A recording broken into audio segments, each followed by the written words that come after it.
All right, welcome to the new waste treatment facility here in Wilmer. Actually, we're a few miles out of Wilmer, but we're annexed into the city, and it's a beautiful day today. We're just weeks away from the open house clean. It's a lot of things that are going to be going on, highlighting this great new facility here in town. Why don't you give us a little recap again, where we started from and where we are now? Well, we started talking about this plant for probably about 20 years. I know I was hired in 1985, and by 1987 there were odor control improvements being made at the existing site. Then by 1996 we were into some biosolids storage issues, where we actually built the underground biosolids tank out here. And then I believe it was in like 2001 and 2003 there were some more improvements that were made at the old plant. And then finally by 2004 the city finally decided that we needed to move forward and build one facility. There was talk about different phases of the new plant and different options. Should we have one plant? Should we have two plants? And finally by 2004 the city did decide and committed to building one facility at this site by 2010. And then it was in early 2000, or no, it was in the fall of 2004 then that the city decided to enter into a program management type of managing this whole program, because it was so large. So we moved forward with that, and then by 2005 the city hired Donahue and Associates to manage the program. And so then we did start getting the program rolling by January, February of 2005.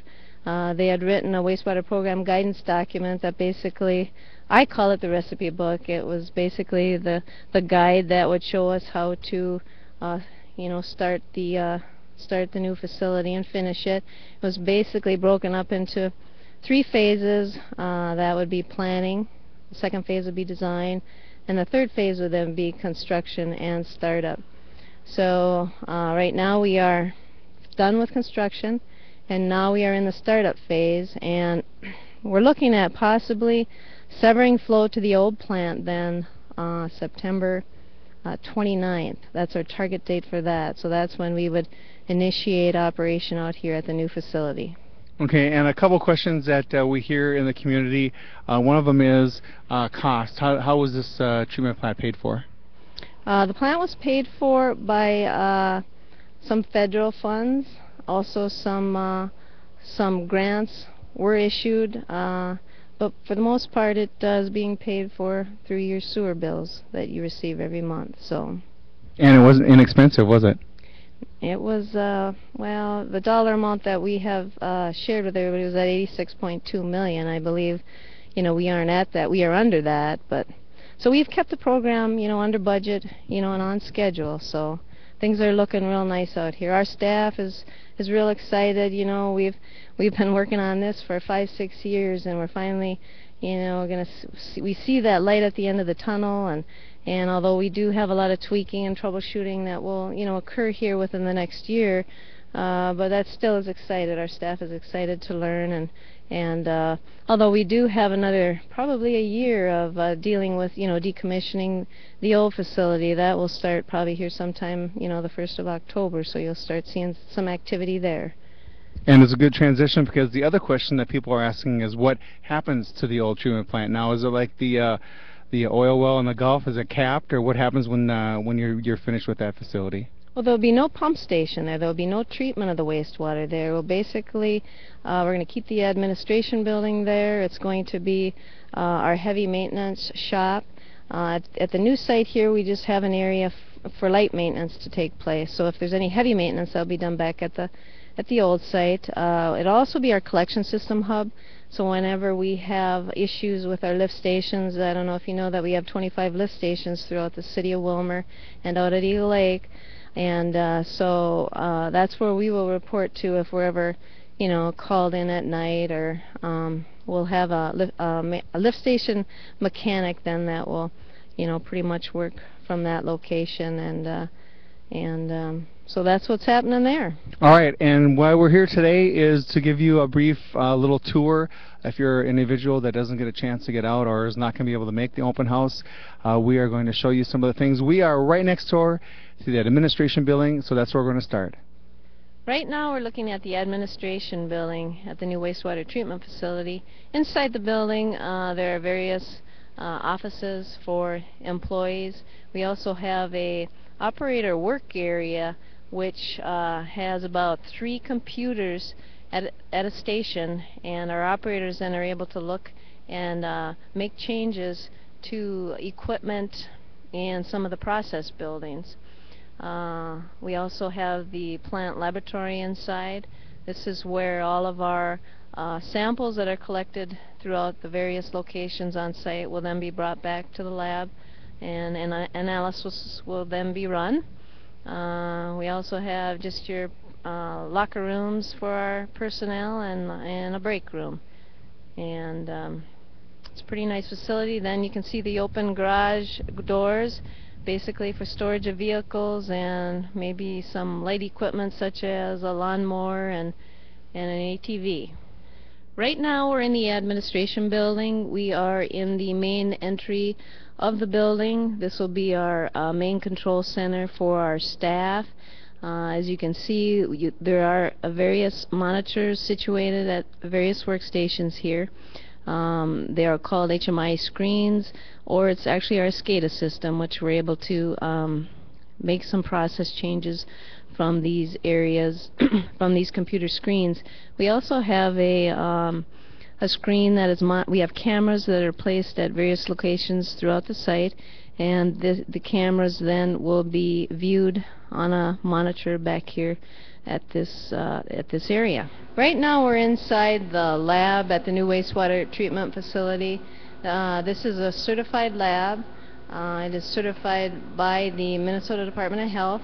And with me today I have our lab technician Jim Werder, and he'll be able to describe to you a little bit about what takes place in the lab and the types of tests that we run in the lab. This is a microscope, and what it's showing right now is we have a slide with some of our bacteria and flock in there, and it's just a good way to determine how active the bacteria and the bugs are treating the water. This is a BOD incubator. Inside the incubator you're seeing BOD bottles. These are different tests from different days that are in 5-day incubation period.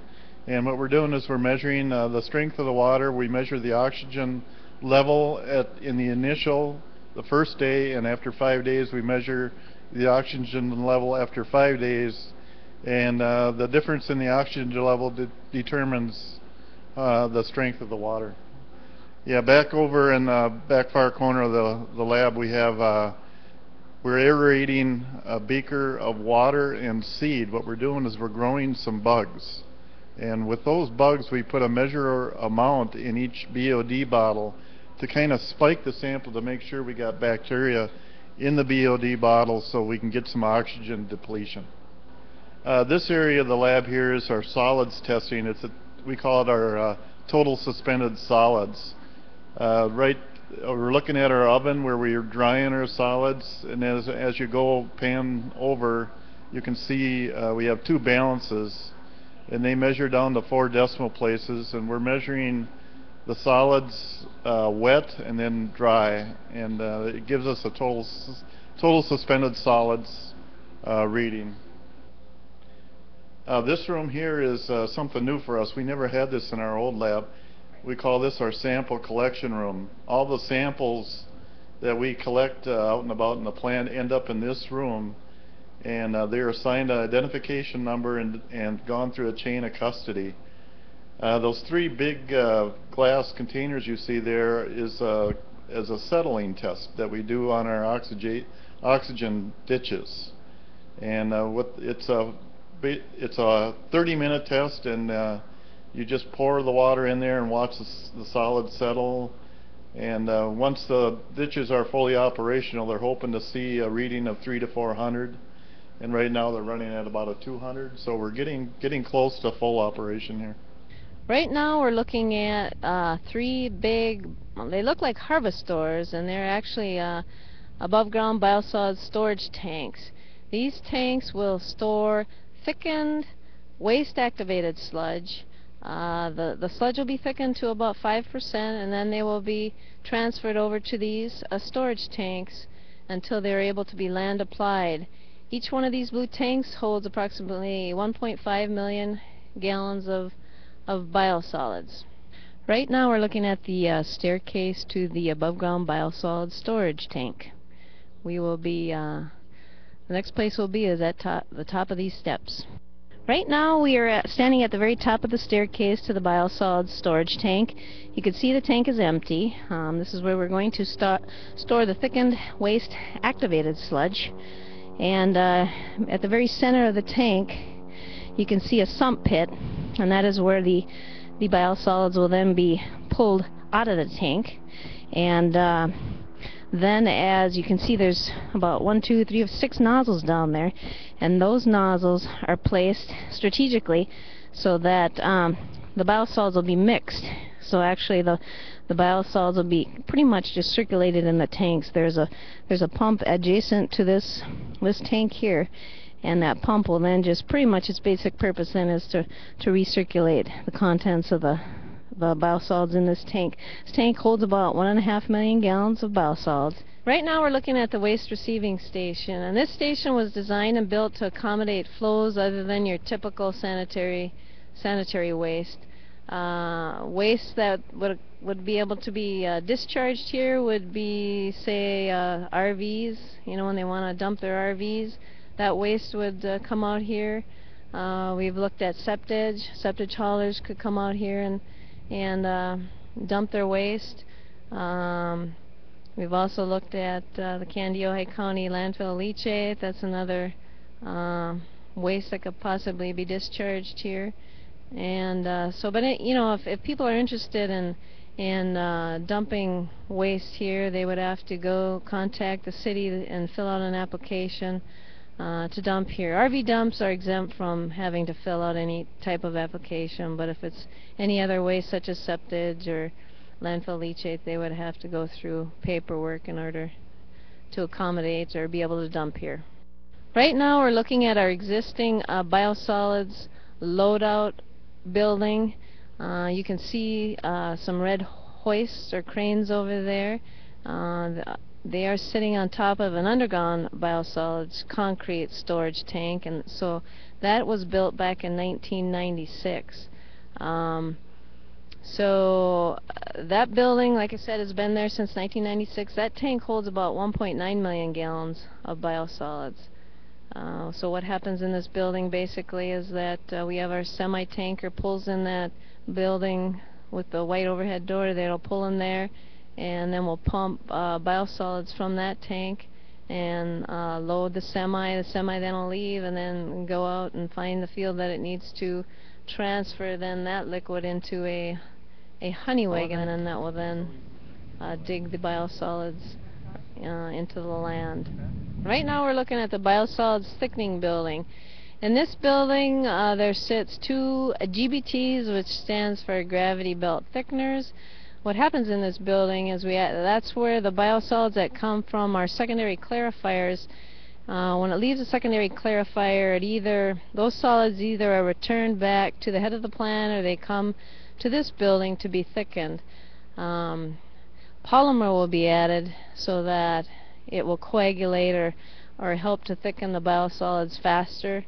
And like I said before, leaving the GBTs will thicken it to about 5% solid. Right now we're looking at the industrial selector. And the industrial selector, pretty much in between the industrial selector name and the stairs, the aluminum stairs to the left, inside that building there sits a big tank that is filled with magnesium hydroxide.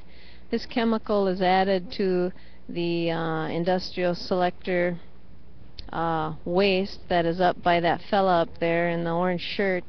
If we go up there, you'll be able to see the product or the wastewater that's up there. But anyways, magnesium hydroxide is added at this point in the process. The waste that's coming into this industrial selector is high in ammonia and has a little bit lower pH. So we add magnesium hydroxide to keep the pH where we want it, and also to add alkalinity to the wastewater. Now, the main purpose of an industrial selector is basically to promote good microbiology, and we're trying to discourage filamentous growth. So this is the stage of treatment that we're trying to start the biology out right before the waste water then leaves and heads to the oxidation ditches. You can't see the ditches now; they're kind of hidden. They'd be off to your left, or your right, excuse me. But aeration is also added in the industrial selector. Right now we're looking at the Municipal Headworks building.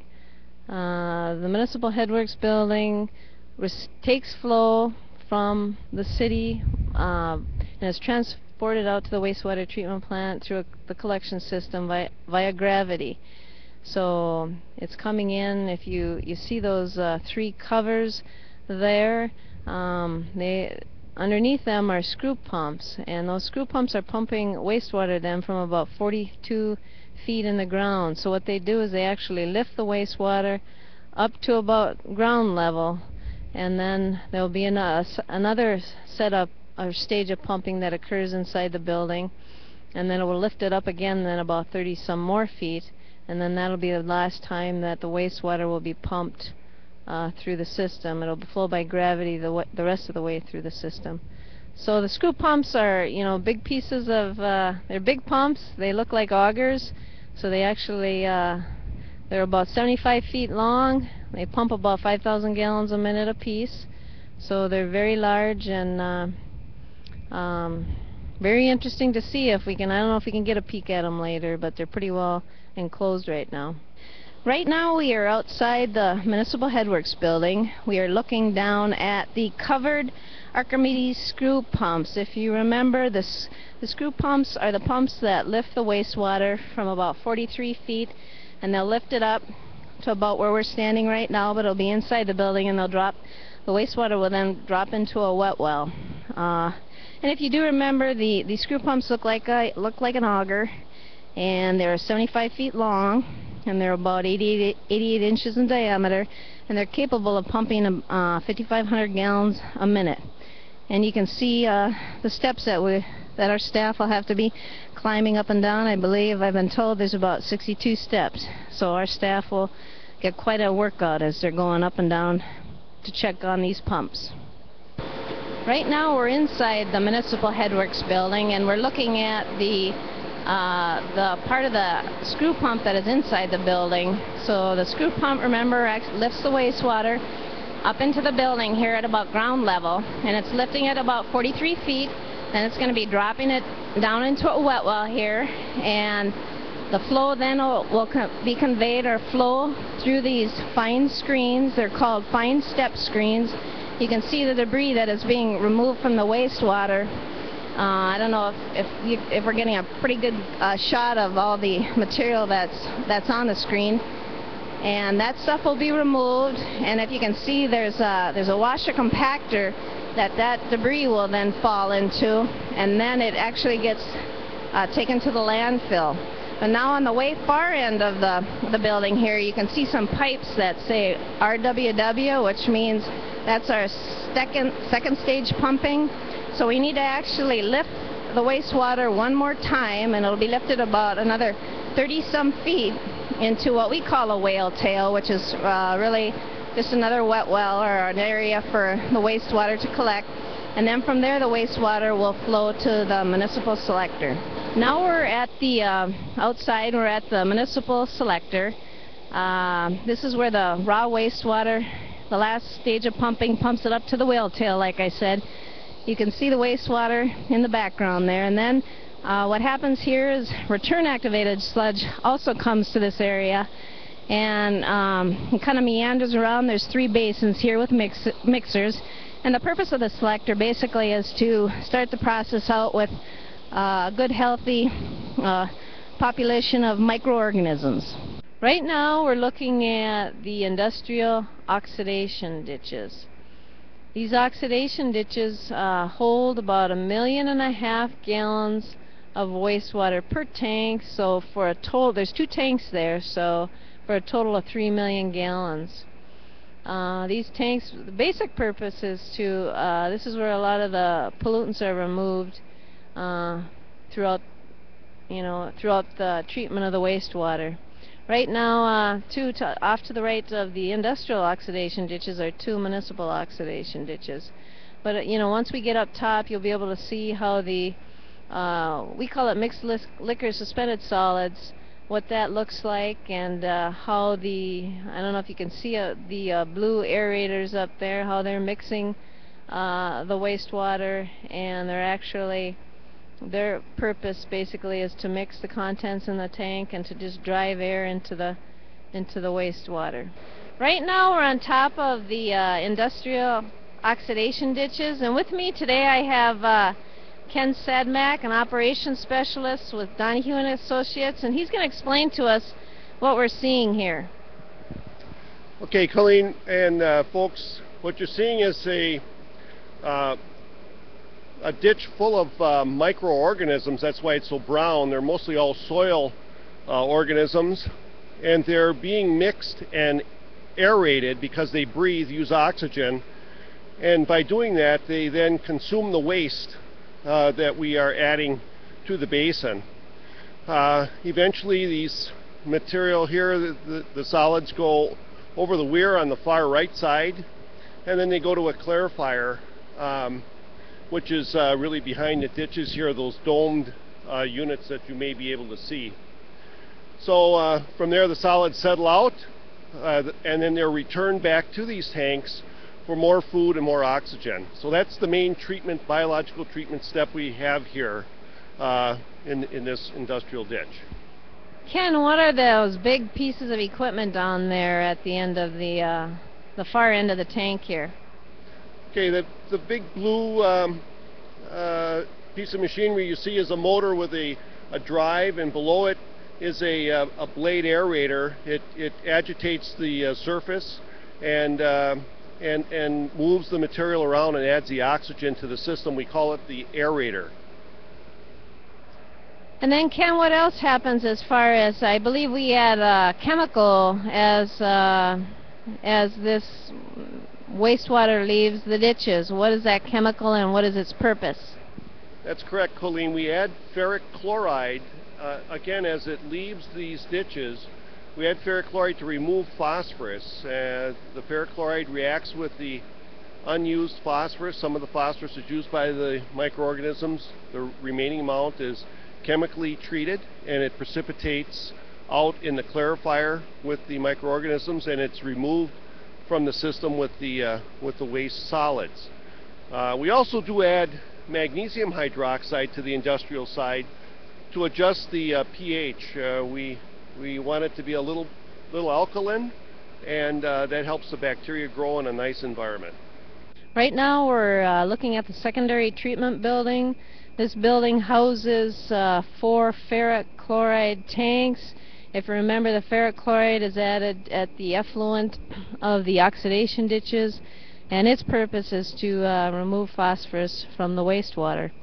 Also in this building there is about, I think there's 5 RAS pumps. RAS stands for return activated sludge.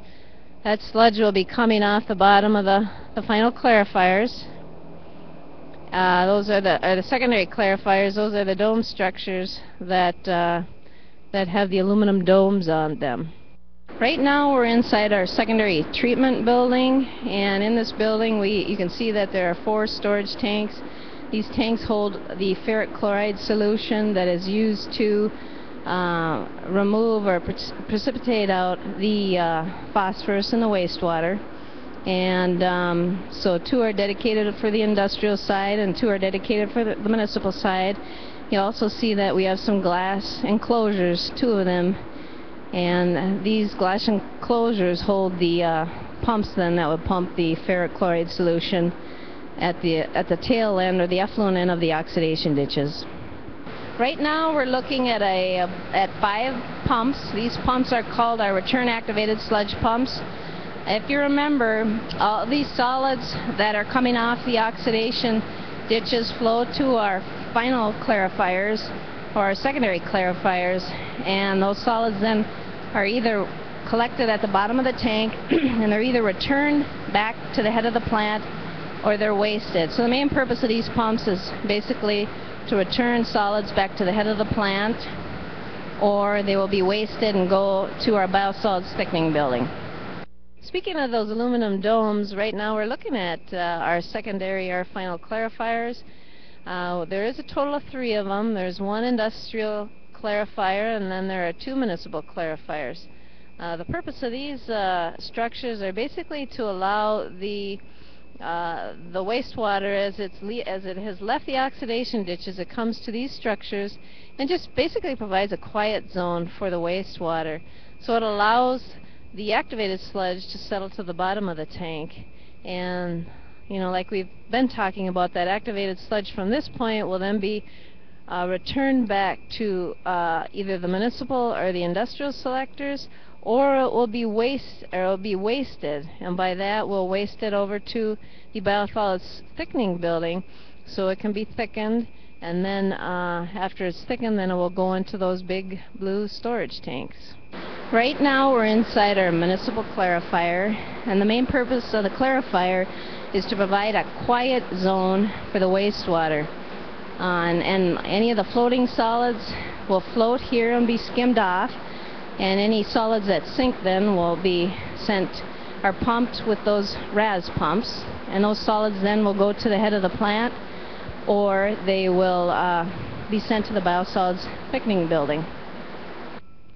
Right now we're looking at our final treatment building. This is the final stage of treatment for the wastewater. It is also the point at which the industrial and the municipal flow combine. So now the 2 liquids are combined, and then they leave out in a 54-inch discharge pipe. Inside the building, we treat the wastewater with ultraviolet radiation. So that is how we disinfect the wastewater before it leaves the plant. And then to the right here you can see some handrails with concrete structure. That is our fire protection reservoir, so that if there is ever a need for water and if there's a fire out here, the fire department will just hook up to those 2 pipes that are penetrating from that wall, and they'll be able to pump water from that reservoir. That water is being aerated, and it would be chlorinated, so have a little sodium hypochlorite added to it. But basically, yep, this building, this is the final point at which the wastewater leaves the plant, and then it discharges out to Hawk Creek. Right now we're inside our final treatment building. You're looking at 3 Kaiser blowers. They're actually, there's some fine bubble diffusers that are outside in a concrete structure, and they're actually just blowing air into the diffusers and providing more dissolved oxygen to our final effluent as the wastewater leaves the plant. Right now we are still in the final treatment building, but we're in our UV disinfection room, and right now we're looking at a rack of UV bulbs. And this rack, and there's a series of racks then that are set in this channel, or are set in the channel in the wastewater, so the wastewater then will flow by the bulbs. And the main purpose of UV disinfection is it pretty much alters the DNA of the microorganism and prevents it from reproducing. But right now we're trying to get a close-up of the UV light.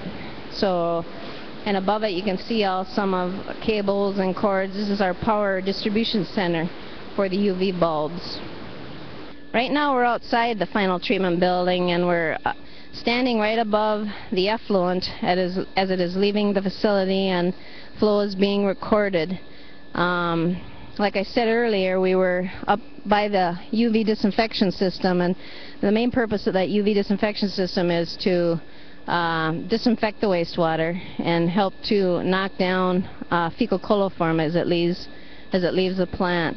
So the effluent, this is the final treatment process on the site, and now it is leaving the facility, and then the flow is being conveyed, or is being gravity to Hawk Creek.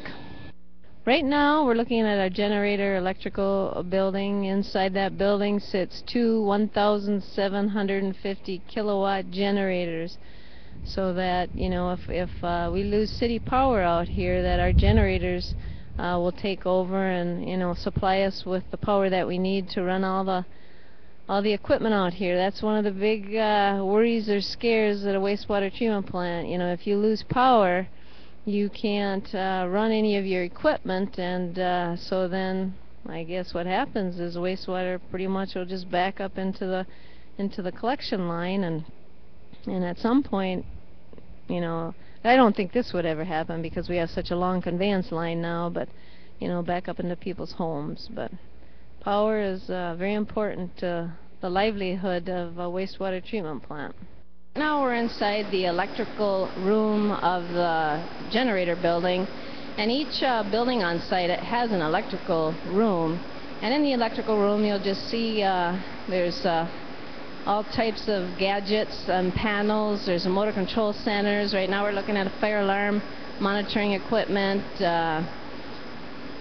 but there's just all types of electrical stuff in your electrical rooms.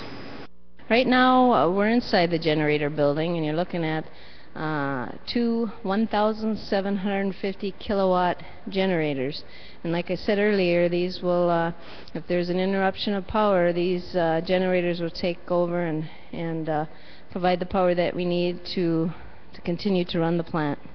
Right now in the background you're looking at a substation that Willmar Municipal Utilities placed just to serve the power to this facility. So it is somehow connected now into this generator electrical building off to your right. They have a high voltage area in this building for only their employees. Thank you for joining me on this walkthrough tour of your new wastewater treatment facility.